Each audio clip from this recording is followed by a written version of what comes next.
informational picket, and I met with the board to explain our position and the issues that are going on. And what is your position?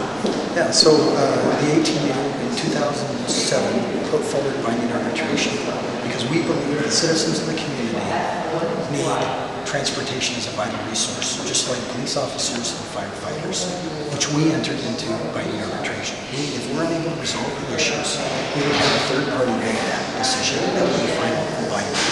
We negotiated good faith. After 150 days, TriMet declared impasse. They moved forward with their final offer. Their final offer contained information that they never bargained for previously. We then filed an unfair labor practice. That's what you do when they break the law. So we go through the third party to make that decision before we get to arbitration. Because of the unfair labor practice, TriMet retaliated and put forward that they are going to take a term that they've never had before, and that is disallow the collective bargaining agreement, go against the status quo, long history, we're talking about 35 years of past practice, break the law, and implement January 1 health insurance increases, passing on the members, freezing our wages and COLA increases. It's against the law. The bottom line is this: TriMet needs to abide by it. When our operators make a mistake, they get fired. Somebody at TriMet apparently needs to be fired. So going back to this, wasn't originally more about health insurance? Well, I mean, the issue, there's a secondary issue about health insurance, but most importantly, it's about the law, and we all need to follow it. Remember, we've already given up the area and the ability to withhold service. We gave up the right to strike, to have a third party neutral make that decision. There's a reason for that.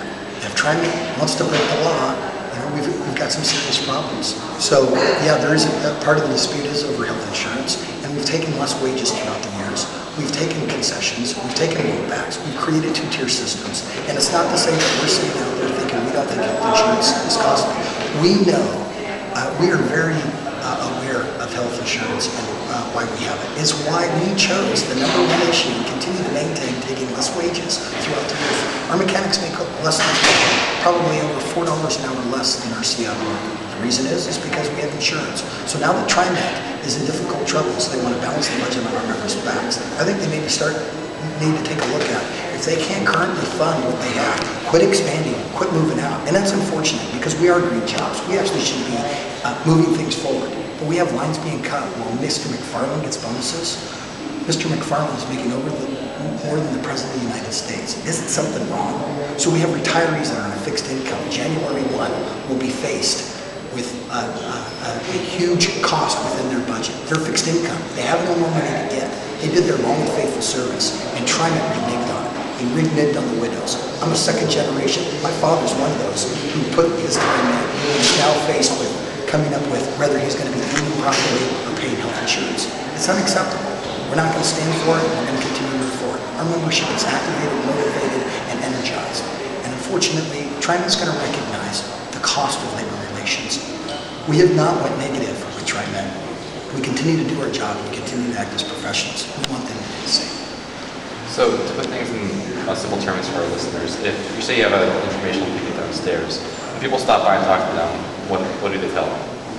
Yeah, I mean, I think people are curious on what's going on and where we are here.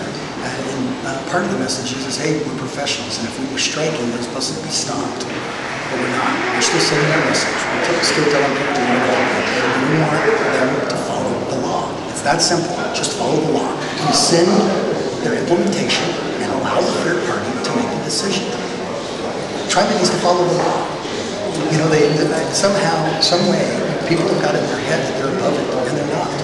We had those benefits negotiated. TriMet continued to do that even after the contract expired. You know why? Because it's the law. Now the new administration has gotten some bad information from attorneys apparently that just wants to continue to rack up the bills. Again, more cost for TriMet. Labor relations is a cost. Unfortunately, TriMet's going to see hardworking members, amalgamated Toronto members, also unite, energize, and become one. Things are going to get difficult. My phone is ringing off the hook. I'm receiving letters from our retirees talking about committing suicide because they're panicked and they don't know what to do. It is not right to shove something down somebody's throat without proper information. Today, tomorrow, we're going to start open enrollment and still have not disclosed how bad it will be in detail. So, for example, if somebody chose to stay with their current plan, they would be stuck with $3,000 bills, $40,000. $3,000. So think of your family budget and what would happen if you had to come up with $3,000 that you never had to before.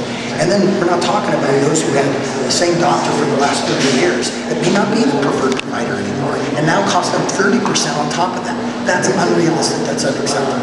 When we asked TriMet in our final sidebar negotiations, okay, we will have PERS free for our new hires come in. You know what TriMet came back and said? They stated that, well, there wouldn't be that much of a savings. Oh, so that means we are not that much different. This whole notion that we are overpaid over health insurance is just not accurate.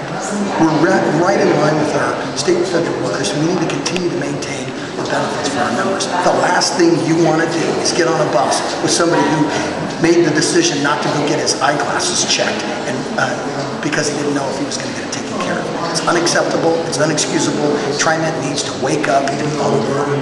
So is there a decision they're making today?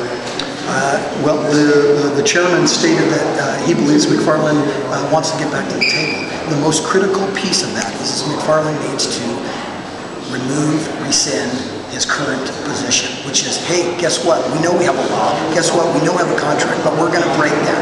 And then we want to sit down and bargain with the state. Well, that just doesn't happen. If you tell me you're a liar and you can tell me that you continue to act against the law, then you're not acting in good faith. And that's wrong. That's all we're asking. We're not withholding service. We're not creating problems. We're being informational, so we will do and take every legal action we can to make sure this message is broadcast out to the membership, to the general public. And I encourage people to call the board of directors at TriMet, Neil McFarland at TriMet, and let them know we're not going to take it. This is unacceptable. Follow the law. Just like if somebody was standing and needed to be seated and be removed from the bus practically. TriMet makes that properly. Follow the law. Thank you very much. Thank you.